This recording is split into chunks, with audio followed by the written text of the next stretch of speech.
Hello everyone, welcome back to another video of Code with Xten. Today, we're going to learn how to build an interactive to-do list using HTML, CSS, and JavaScript. It's a great way to practice your coding skills and enhance your web development abilities. Let's start by creating the basic structure of our to-do list. We'll use HTML to build a simple user interface with input fields and buttons.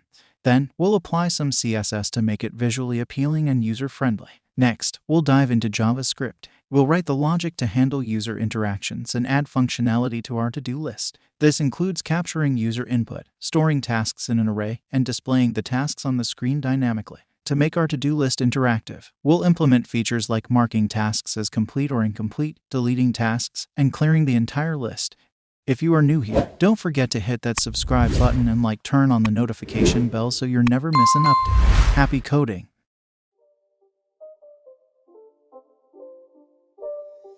It's not a game, it's a rich thing.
It's not a game, it's a rich thing.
It's not a game, it's a rich thing.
It's not a game, it's a rich thing.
not a game, it's a rich thing.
It's not a game, it's a rich thing.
It's not a game, it's a rich thing.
game. It's a rich thing.